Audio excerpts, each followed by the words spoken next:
basically trying to, because it is so obvious that, you know, the powerful or the state or, you know, anyone who is okay, somebody started the recording, sorry, I forgot. Okay, yeah, thanks. So if anyone records it, it will be up in this site, right? I mean, anyone can access it. Yes, ma'am. Okay, fine. Yeah, thanks. I sometimes forget. So the thing is that it is so obvious that, you know, those who are ruling class or those who are in power and influence use force and coercion as a method to kind of bring compliance, right?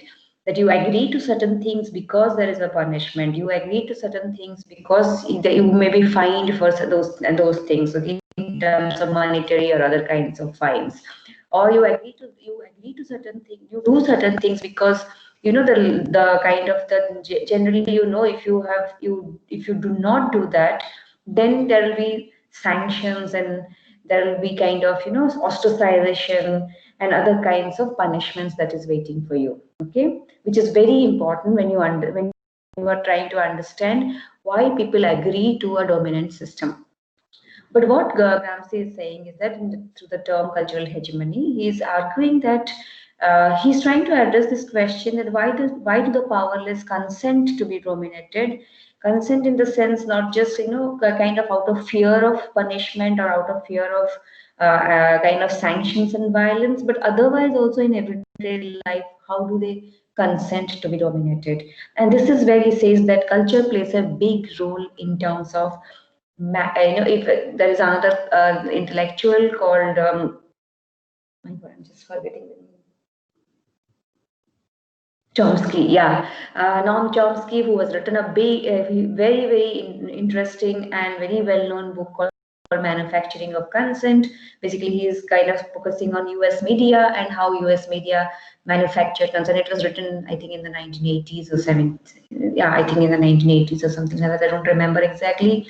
So Gramsci is basically arguing, and many other scholars have also argued, but Gramsci gives this term cultural hegemony, where he argues that he explains that, you know, this hegemony, like kind of the domination, isn't accomplished through force or obvious coercion, but through consent. And this consent is achieved by manipulating language, culture, morality, and common sense, okay, through institutions like media, school, education, books, religion, etc., and other kinds of entertainment, as well as familial and other values, okay.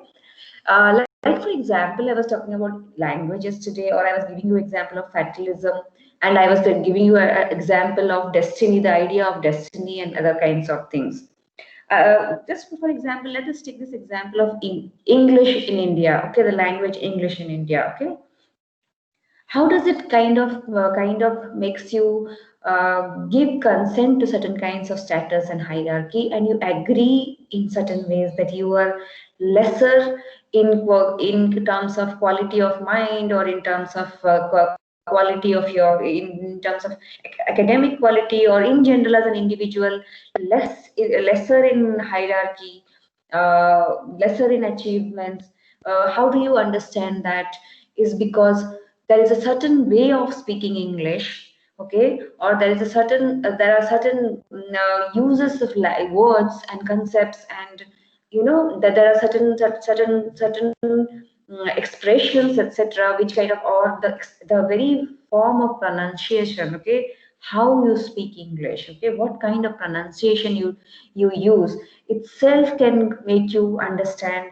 I mean, it can make you believe, not understand, make you believe that, you know, you are superior in the circle of friends or colleagues or peers, or in society in general, or you are inferior in that sense. The very fact that, you know, there is this whole idea of how to speak English, which English is the better English, okay, people who can speak English and who cannot speak English, okay, and the ways in which, even if we are speaking very good English, what kind of language, which words, and when do we use those words, how do we use those words. Like for example, I just suddenly remembered Sasi Tarur and his the whole world going crazy about the words that he uses. Okay, it became a fashion in between, that his words became discussed in news media and in Twitter and other kinds of social medias, and people were talking about it a lot. Okay, the fact that English language, knowing it or not knowing it, using it or not using it, or how you use it, when do you use it, what kinds of word you use it, okay? All that matters in terms of showing your class, showing your achievements, showing who you are, okay?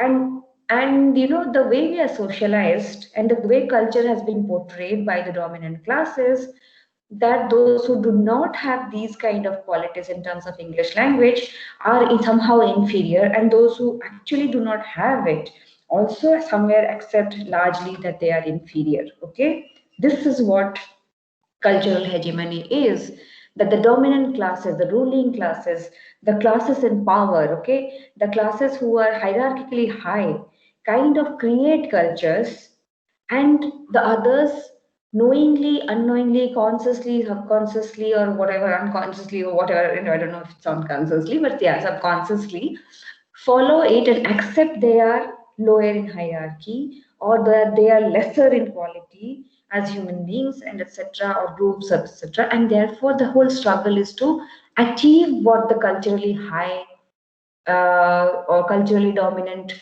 ideas of sophistication is, or civilized is, or better quality of living is, etc. Okay, now this is about language, and it's not just English. Okay, it can be between in a context of in the context of India, or in the context of any multilingual countries, if there is a fight between languages and whatever is called as the dialects and the subdialects, I don't know, there's a whole politics to dialect, calling something dialect and not a language, and there's a lot of language movements which oppose such kind of imposition also. So all these matter. Like for example, at one point of time, Bengalis would say that Odia is not a language, okay, but and Odia language speakers had to fight against such kind of an imposition. And the first linguistic movement in India happened in Odisha, whereby they established that Odia is a different language and not a dialect of Bengali. Okay, but the same Odias will have again kind of imposed the idea that Western Odisha, the language spoken in Western Odisha or in other parts, Southern Odisha, etc., are not the pure Odia, but the ones which spoken by the coastal Odia people are is the pure Odia, and everybody should learn it. And it is all school books in Odisha, Odia language texts, etc., use the coastal Odia language, and there is a whole lot of imposition on that. And the others are seen as lesser in quality, lesser in hierarchy, and all.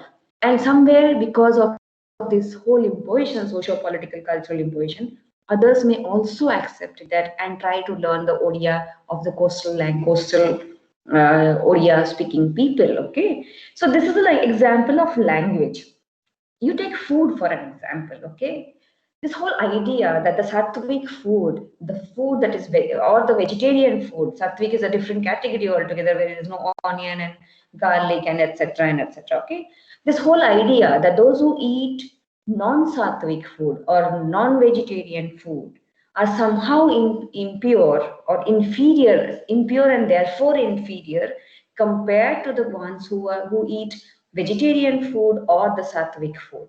Okay, how is it? And many who eat non-vegetarian food, not just those who eat vegetarian and sattvic food, think that they are superior or more pure, or their lifestyle and mental abilities, etc., are much more higher, sharper, or better, or pure.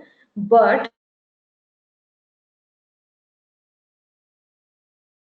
also somewhere the idea that they should move towards vegetarianism in some way. Okay.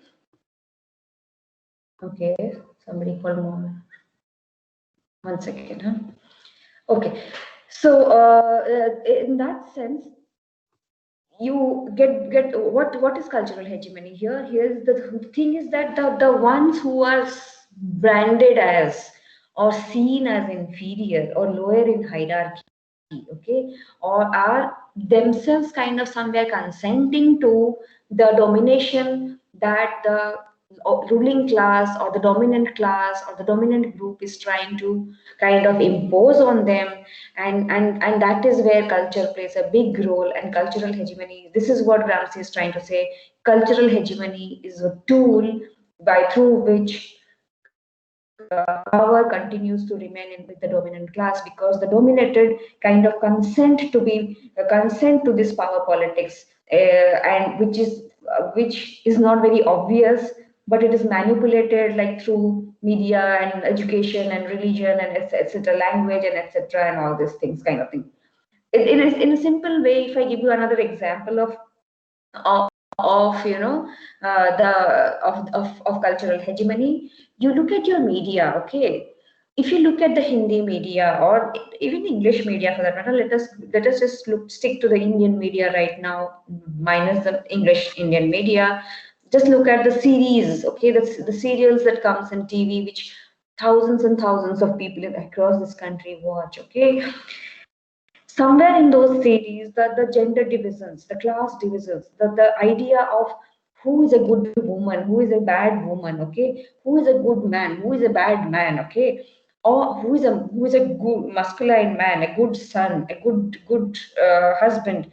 All that, the way it is being portrayed, or for example, for that matter, if you look at many advertisements, etc., the whole idea of whether you are happy or not is linked to the idea of how much you have in terms of material possessions, right? If you're going for a trip or not, like your whole social media today is about influencers making you feel that if you haven't gone to this place or that cafe or this cafe, etc., then you are not living a good enough life. Your lifestyle is poor lifestyle, okay, or you are not an achiever in that sense. So rightly or wrongly, whether you are an achiever or not, okay, and whatever is the definition of achiever or not, you somewhere inculcate in your mind, okay, you start agreeing to the dominant notions that, going to Goa, or going to Maldives, or going somewhere else and throwing a large bachelor's party, or, or having a big, huge marriage ceremony with mehendi ceremonies and other kinds of things, or you are wearing certain kinds of brands or not, makes your life better. If you are not doing these things, your lives are somewhat not better and you're not achievers. So we are all struggling towards earning more and spending more in that sense. So these are all and the state in many ways, like for example movies, how do you agree to the idea of nationalism? Okay, how you look at Hindi movies, okay, you look at the way Bollywood movies, or all mostly in many regional languages also, the mainstream movies will portray nationalism in such a way as if it has nothing to do with humanity, it has nothing to do with humanism. Okay, it is all about your blind passion about your nation, your country, and nothing else. Okay, so we grow into it. Like for example, I teach sociology of communication sometimes in 8th semester, and one of the things that we do is analyze how Hindi movies uh, portray romances across countries or across religion. Often it will show that it's a Muslim woman or a Pakistani woman, okay, who is in love with the Indian man or the Hindu man. Okay, I'm talking about mainstream movies. There are other movies also, but generally mainstream. It never shows the other side of the story. Okay, if Pakistani or Muslim women, okay, Indian Muslim women fall in love with Indian Hindu men, the other side of the story is also true, right? If Pakistani women fall in love with Indian men, Indian women may also fall in love with Pakistani men. Okay, so it's not like it doesn't happen. Okay, but how is it that the entire structure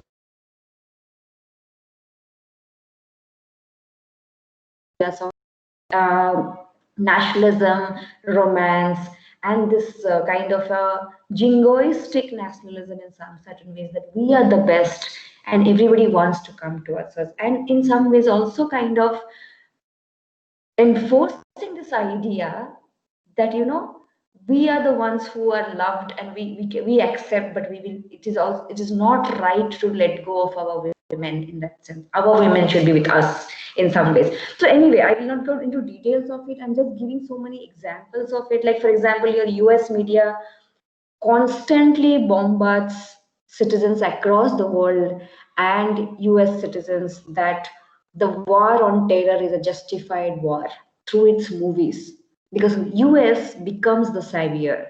Aliens come, they attack only US, okay? Though, and it has a reference to aliens in terms of real aliens and also aliens from the outside the country, like those who are termed as the terrorists, etc., and all.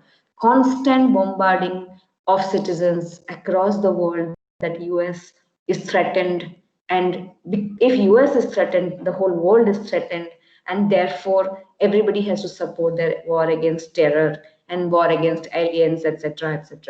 So how this is what cultural hegemony is in many ways.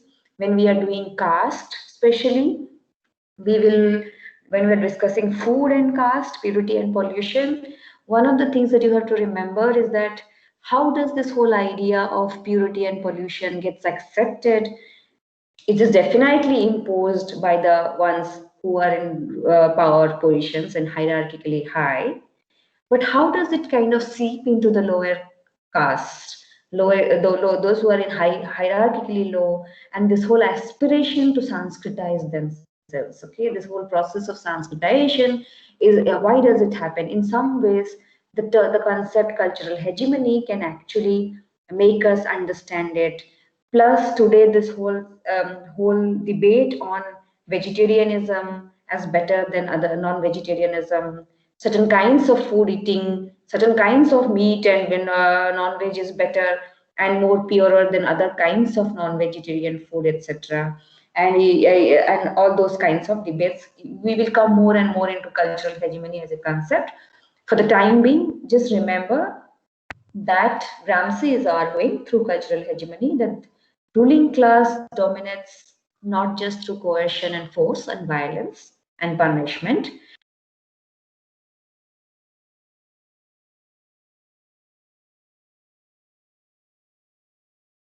coordinated, be that of class or caste or religion or gender or anything like that. Okay, you can all, when you come to family and gender, you will ask me the question that why do women agree to it? Why do women participate in it? That I will get into the explanation of why women participate in it. Okay, so you have to remember this concept cultural hegemony, where you have to understand that culture plays a big role in bringing consent to ruling class says is the right way of doing. Just to give another example, why do you all wear otherwise you come to class with all kinds of dresses, clothing, shorts and other kinds of things, t-shirts, etc. But when it comes to your meetings with some companies or your placements, etc., you go with all kind of suits and coats and tie. Why? What is the necessity? Does your intelligence change with those things? No. It's just that there is this whole dominant idea of which is better, which is more sophisticated, which is more acceptable, and which is not. And you consent to those kinds of agreements in terms of your grades, okay, in terms of your performances in classes, in terms of your even looking at your own classmates sometimes you think that someone is not a non-achiever because someone did not get grade 8 or above, or someone is not intelligent enough and doesn't do certain things or cannot speak certain ways of certain languages, etc. So cultural hegemony is a very, very interesting concept. As you read, as we go into the different units, you will understand better in that sense, but it's very important to us also in many ways, especially when we are coming to caste and when we are coming to this idea of tribes also, like when this whole idea that we are the ones who should civilize them and therefore bring industries there and dams there and and also kind of civilize them and teach them things because they don't know and they are supposedly uncivilized. Okay, so the cultural hegemony will play a big role in understanding these concepts, including that of nationalism, when we come to the nationalism part. Any questions? Am I going fast? Because many people say that I go fast. If you feel I am going speaking fast, you can always remind me. Is anybody there? Yes, ma'am. Yes, ma'am. Yes, ma'am. Yes. Yes, Okay, ma'am. thank you. Yeah, make me feel that you are there, some of you at least. Okay, any questions, any comments, anything you want to say? Do you agree to Gramsci? I mean, with Gramsci, do you agree?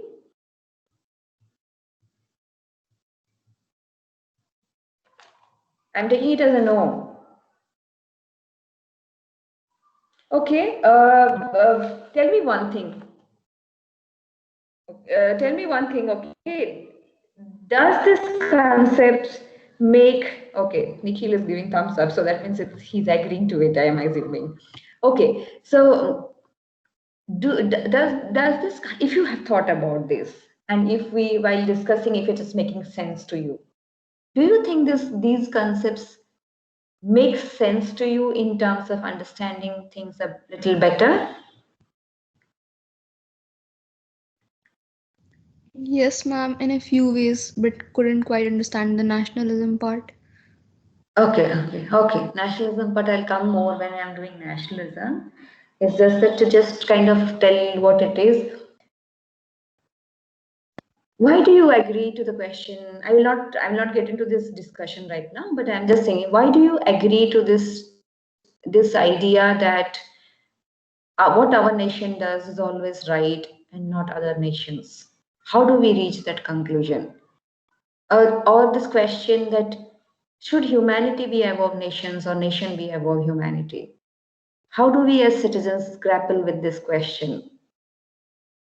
So how do we get it? Many times we are also influenced by the socialization we have got by media. I was giving the example of media, movies and nationalism, because the way we watch movies, the passion that it ignites in us, the emotional. You look at movies like Rosa or Border, or you look at movies like, what is that Sunny Deol's movie which was very famous and still continues to be famous, Gadar. Okay, and all these movies and many more must have come after that also, I'm sure, and so many more are coming up and all that. Do they tell you something? Do you somewhere agree to certain kinds of nationalism because your media and movies have kind of, and movies are a very big tool, media is a big tool of the ruling class in that sense, okay? Do we also agree to those kinds of ideas where, because we have been socialized into it, because it has been drilled into our minds that yes, come whatever, we should not question. Okay, like for example, when the demonetization was happening, okay, the whole thing that was going on, and it became a joke also after a point that you cannot stand in queues for days or hours or stuff, whereas the soldiers are standing in the border for months and months and protecting us. Okay, so there was this joke about the soldier standing in that queue, and then when he was told this, he said that I am the soldier who was standing in Siachen. So it's like, is how do we come to that point in terms of nation and nationality, that everyday human questions become secondary in the name of nation? That is what and we will come to that a little more when in detail when during that at that part. I'll keep this in mind. Okay. Yeah. All I'm trying to understand from this is that, see, these are, when I am speaking to you in the class, I am kind of, because this is my area, this is what we do all that every day with our other students also and all, and I have been doing as a student of sociology and a fact teacher of sociology. When I am speaking, it's making sense to my mind, okay, because it's my area. What I want to know is that you have to tell me if it's making sense to you or not, because that I will not know unless you say that to me very clearly. That I will not, I will assume that you're understanding if you don't tell me. So please try to tell me if you are not understanding, you want more examples, you kind of have a doubt regarding this, or you are confused, or you don't agree to it. Anything is fine, but just tell me so that I know that I'm going in the right direction. Okay. So the next thing that I wanted to bring up is capitals. Now, in terms of capitals, you all know what is capital, okay? We assume that, and for a long time it was assumed, okay, and now also many disciplines, people, everybody assumes that capital, even when one talks of capital, the only form of, or major form of capital is economic capital, right?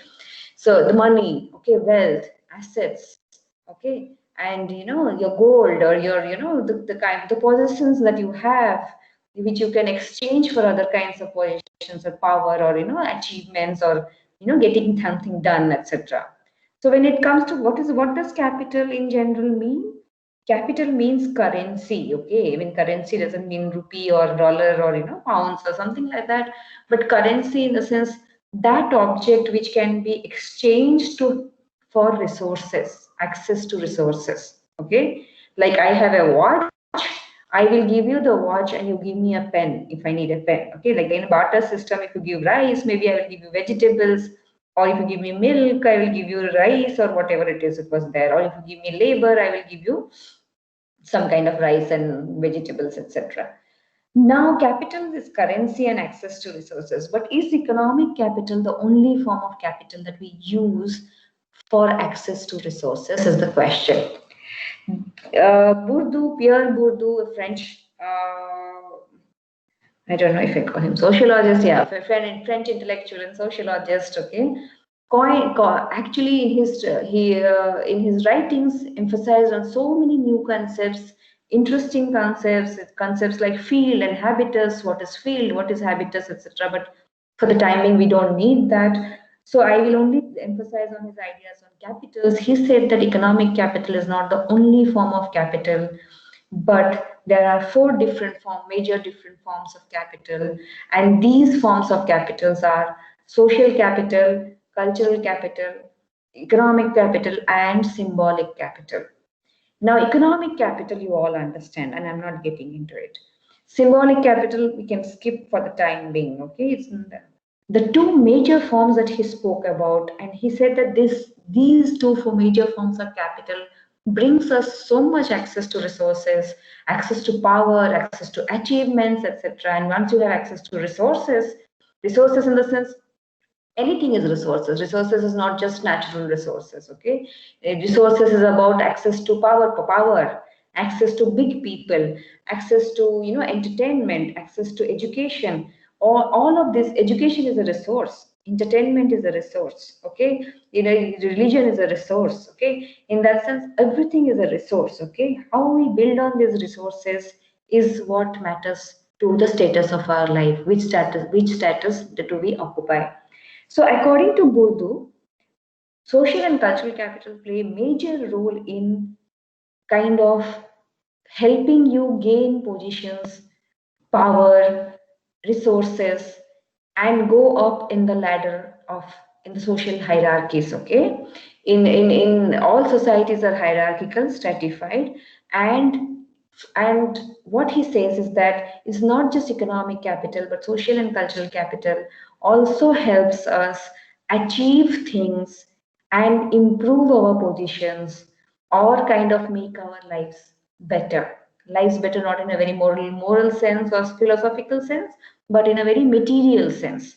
When I'm saying material sense in the comforts that we have, the luxury that we have, the jobs that we have, the positions that we occupy, the salary that we get, all these are material positions. And what Bourdieu says is that both social and cultural capitals, along with economic capital, play an important role, a very, very important role in making our lives what it is in terms of material possessions and material achievements in society. Okay, it determines our status in society. Now, first, what is social capital? Okay, and one of the things that he says also is that all these capitals can be exchanged for each other. Like economic capital can be exchanged for social capital can be exchanged for economic capital. You can, if you have social capital, you can gain economic capital. If you have economic capital, you will gain social capital. Same with if you have cultural capital, you will have social capital. If you have social capital, you will get economic capital. So what he says is that all these capitals can be exchanged for each other, and it is a myth that only economic capital determines. And when you're asking questions, always you're asking questions to me about class. Why? How is class not important? I mean, not the most important. I think capital, the theory of capitals will explain to you how class is important, but caste and religion and gender and ethnicity are also important in that sense, because social and cultural capital matters. Now, what is social capital? Social capital is the network of relationships that a person has, okay, or a group has. Remember this, the network of relationship that a person has and how we use it is what matters. When you say network of relationship, what does that mean? Who are what relationship does an individual have? An individual has relationship based on inheritance, that means by birth. If you are born into a family, you have uncles and aunts and father and mother and grandparents and and cousins and siblings, etc., etc. When you are born into a family, you have neighbors, you have your parents' colleagues, you have your parents' friends. Okay, so you are basically, when you are born into certain kinds of social capital. The network of relationship that is all inherited by you when you are born into a family is your social capital. That's one way of making social capital. Okay. The second way of making social capital or having social capital is that you achieve. Okay. That you yourselves make. Okay. And this is not independent of your inherited social capital. But still, you may make other forms of social capital, other relationships. How? By the school you go to, the place you live in, okay, the interests that you have, the clubs that you can attend, okay, the kind of institutions that you visit. Okay, I'll explain more about it. So all this also adds to your social relationships and therefore social capital, right? That means, to again paraphrase, social capital is the network of relationships that an individual has, or a group has, okay, or a community has. These relationships are inherited by birth or achieved by by the places we go, the education we get, the churches we attend, church in the sense church or temple or mosque or whatever it is, okay, the community we belong to, and the marriages or clubs or many things that we achieve through our through or the employment we take up, and all those things. Tiksha, I'll come to you. So in terms of the network of relationships, social capital is built. Now, capital promotes quality of lives and brings more capital. Okay, I'll just give you an example. Imagine you as an individual who is born into a family of teachers. Okay, imagine another individual who is born into a family of uh, maybe doctors. Imagine another one who is born into a family of laborers, daily wage laborers. Okay.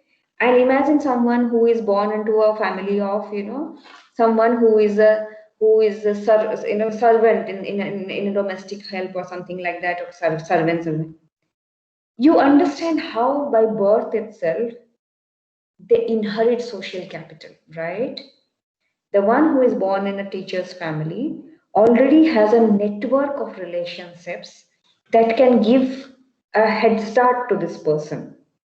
The doctor's family may get another kind of head start, okay, because a teacher will have students, himself or herself, who will be not just teachers but engineers, doctors, uh, administrative officers, clerks. You don't, an army person or policeman or policewoman or whatever it is. Okay, so the teacher himself or herself has social capital, not just as or with other teachers, But because this person has a lot of students going into different fields, okay, also then has lot of connections and capitals in different other fields, and therefore all these capitals somehow add up to the capital that this newborn child or the individual who is born in this house also inherits.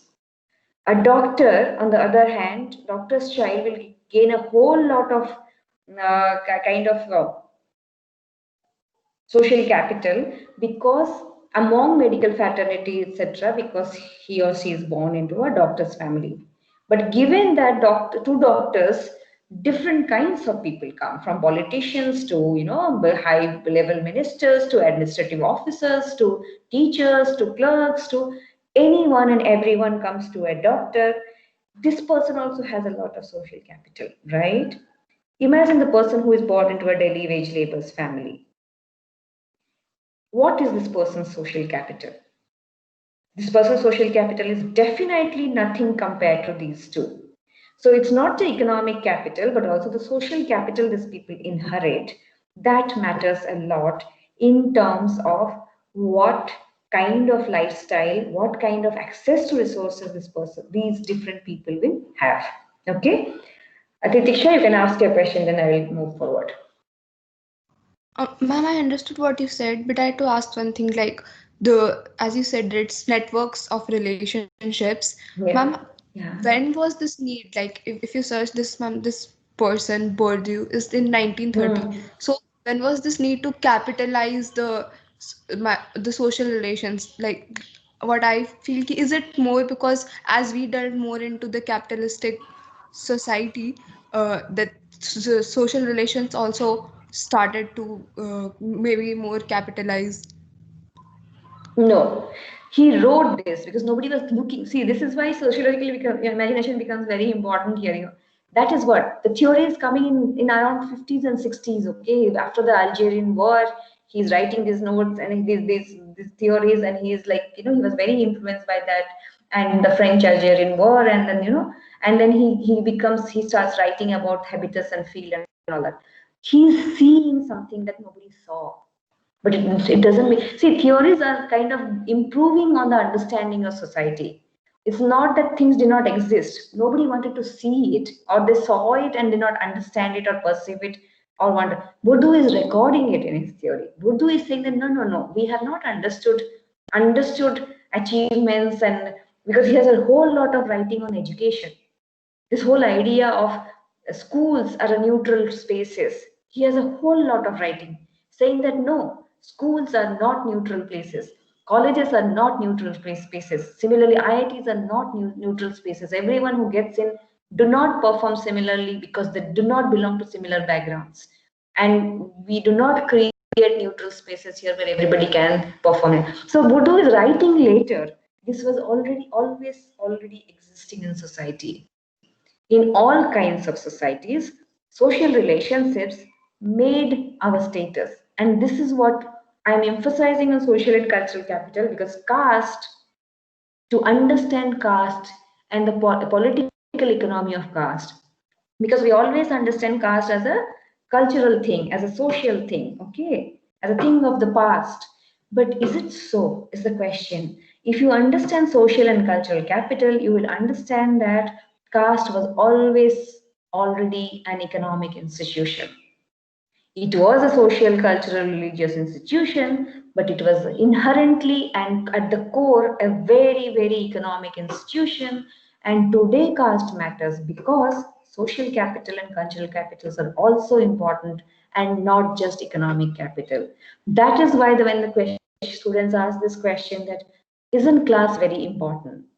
That is why I say yes, class is important, or we as social scientists would say class is important, but caste is also important.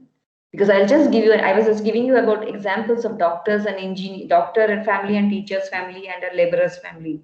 I'll just add one more category there. Okay, you are born into a Dalit teacher's house, and you are born into a Brahmin teacher's house. Whose social capitals are more, given the history of jobs that people in this country have held? I would have come to it when I'm talking about class caste continuum. I will talk about how in India caste and class are in continuity with each other and not haven't broken like the way in European society feudalism broke into capitalism in some ways, but not really. Okay, there also in many ways capitalism was also kind of helped certain kinds of groups and not other kinds of groups. But if I give you the same example and say that a Dalit teacher and a Brahmin teacher, imagine the child who are both, imagine the children from these two households, okay, doing IIT job or, forget IIT, I will not bring them till here in that sense, but then maybe going to college, same college, whose social capital is more? Given the fact that most administrative positions are not occupied by Dalits, given the fact that most doctors are not Dalits, given the fact that most lawyers are not Dalits, okay, or given the fact that most faculties are not Dalits, despite reservation, okay, or not without reservation, and for centuries, or let's take post-colonial India, okay. So when you are born into a Brahmin family, or and you are born into a Dalit family, is there a difference in social capital? And do we use social capital to actually achieve things in our society? Especially when we see and accept the fact that, and we are fighting against the fact that India does actually have a lot of corruption. And when it comes to our jobs, see, in a middle class houses and upper caste middle class houses like ours, I can tell of mine, you can think of yours. Arjun, I'll come to you. You can think of yours. Many times my family, cousins and others will be sitting together and talking that, oh, that posting, there was a lot of corruption in that. Okay. Oh, so they took money and gave the job, or that connection, he was his nephew or she was his niece or her niece, so she got it. Now, who are the people giving to whom? If it is true that in India, nephews and nieces and daughters and sons of people get jobs through connections, okay, and money, then doesn't social capital disadvantage certain category of people whose grandparents, parents, uncles and aunts and neighbors are not sitting in administrative jobs or as doctors or lawyers or teachers or something else? So that's the question that will come up in caste class continuum in many. I'll explain it to you better. But just to kind of, to get back to your question, is that Bourdieu wrote it later, but it always existed. Social, that is what he's saying, that we did not understand capital properly. Capital is not just economic capital, but capital is social capital, cultural capital, etc. And these also forms basis on which a person's status and position in a society can be achieved or not achieved. Okay? Yeah, Arjun? Ma'am, I had a question. Does Yeah. genetics play a part into it? Like, for example, like I'll give you an example. Say a black person is genetically a bit like faster than a normal person. That's why they like win more medals in say Olympics and stuff. Similarly, can there be like because of this segregation of like that has been there for centuries? Can what do you call it? Intellectual difference exist? Like, or does it exist? Basically, that's the question. First of all, a black person is also a normal person. I mean, I'm No, no, just that's trying to pull your I, leg. I know, I know. I was no, just joking about your use of words. Okay. no, no. Yeah, I mean, Basically, black person is like the a. reason I said a black person is because like they win more Olympic medals when it comes to say running. So they are physically better off in, for example, that specific uh, area, like in Okay. physicality. Yeah.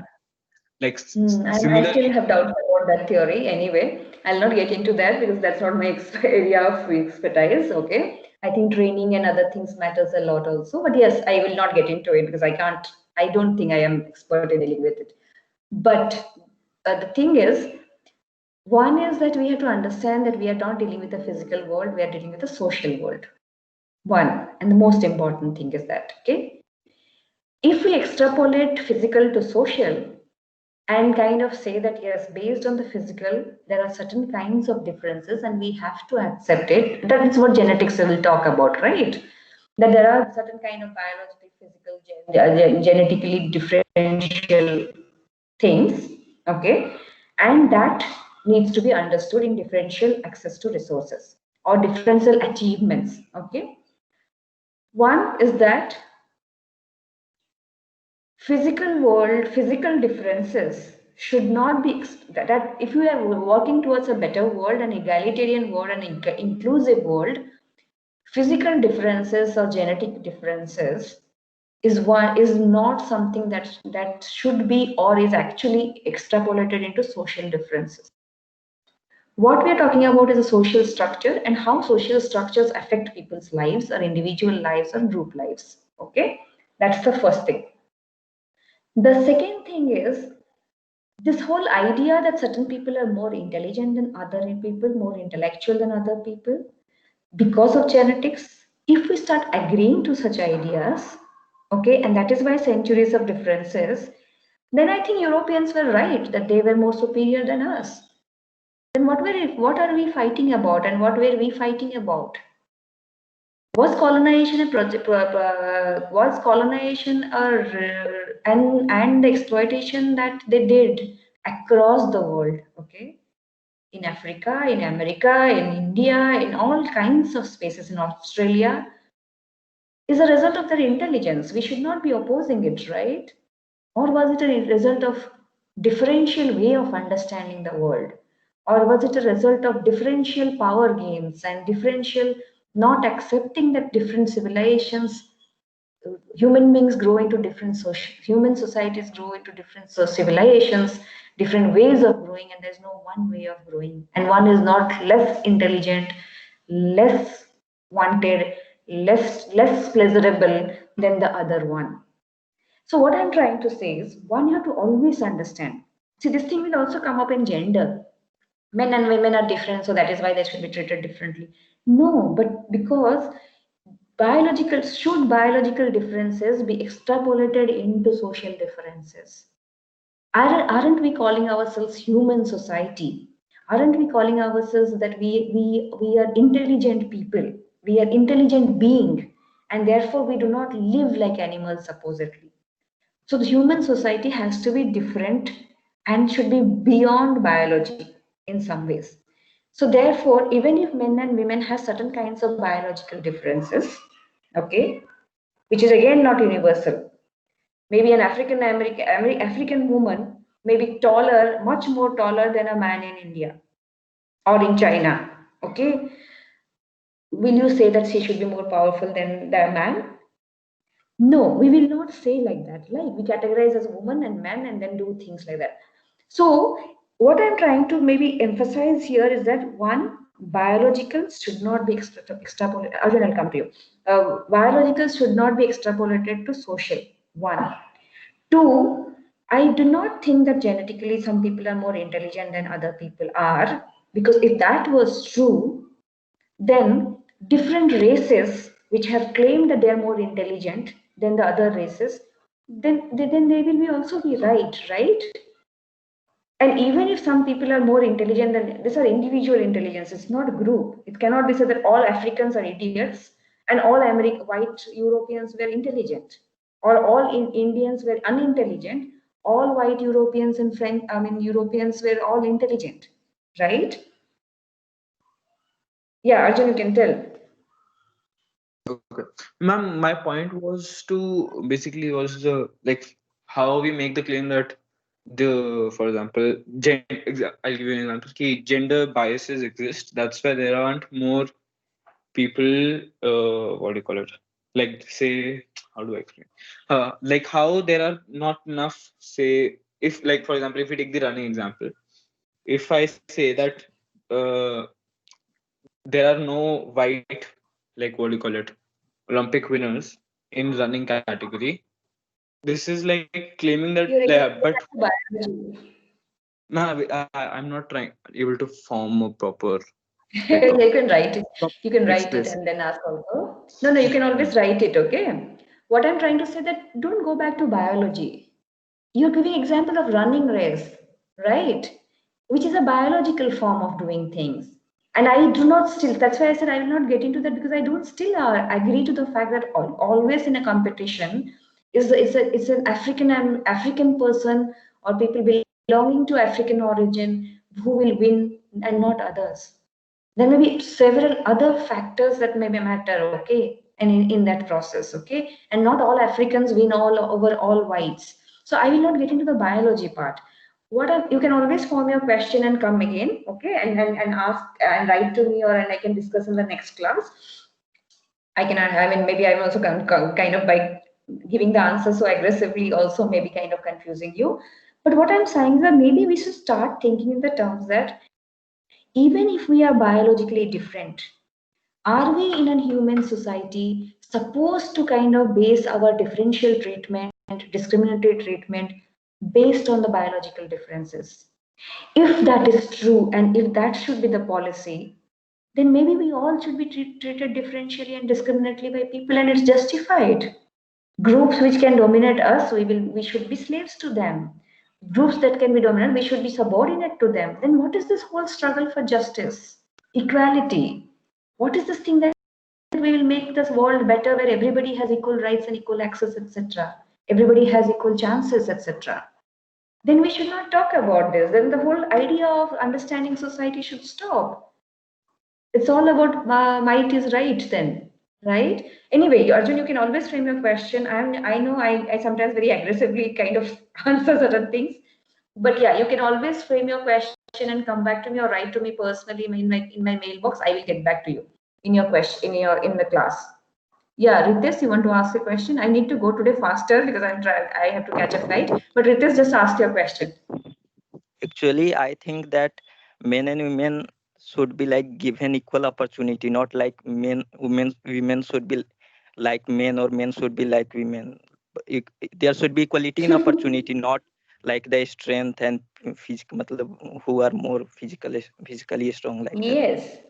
Yes, yes. That's the thing. Okay, thing is, yes, they should be given equal opportunity, because even if biologically or whatever they are not similar, okay, still it's about human society. Everybody should get equal opportunity. The question that we are asking in this class is, why is the society not giving access to equal resources or equal access to resources? Sorry. Okay, so yes, Ritas, you are right. The question is, even if we are biologically different, should that be extrapolated to social differences? That is where Buddha is trying to say, see, social capital matters a lot, because it is not the biological differences here or the economic differences here as such, but there are other matters in the social structure that kind of contributes to inequality. That kind your network of relationship, if it is different, and remember, network of relationship is not just different because of today, it is a historical process. If I am a faculty in IIT, it has so much to do with the fact that where my father and mother belong to, where his father and mother belong to. Definitely, there are exceptions. There are so many people whose fathers and mother were not faculties or not upper caste, but they are still there in those positions. I'm not saying they're not there, but maybe there should have been so many more of them here, which is not there. Why are they not there? Does society have a role to play in that, or biology? It's the social structures which have not put them there in many ways. Okay, and that is what we will be understanding through social capital and cultural capital. Okay, I am sorry that I have to now run. Okay. Should equality of outcome be the way to judge equality of opportunity? Yes, definitely. And that is what we will be going towards. Should equality of outcome be the way to judge equality of opportunity? Of course, yes. Who gets which opportunity and how? Who gets which opportunity and when? Just because all of you got admission into IIT Guwahati doesn't mean that all of you have come from equal access to resources. And that matters a lot. I'll just give an example and leave you here. Two people going to a school in a village. One goes back home and has good food, is goes to playground, plays, and comes back home and studies. The other goes back home and helps the father and mother in as bonded labor, because they are bonded labor in upper caste houses or middle caste houses, or they are agricultural laborers, or they are domestic helps. Okay, and they are not agricultural laborers, bonded laborers, or domestic helps just because of their class. It is also because of their caste or their ethnicity. So certain groups of people were historically made to be agricultural laborers, whereas others were denied, others were made to be agricultural landholders because of caste system. And that has an effect on the child who is going to the same school as the other child who is coming from a different background. So history matters. History of your family matters in how you reached IIT and how another person reached IIT, and how you are accessing IIT, understanding in classrooms, and how they are accessing IIT and understanding in classrooms. What friends you make and what friends they make. How do teachers look at you and how do teachers look at them? There are so many differences, and we'll come to this. And that is why you need to understand social cultural capital a little more keenly in that sense. Okay, sure. I'll sign out for today. Any questions, anything, just write it. By Monday, I will look at them and I will get back to you people.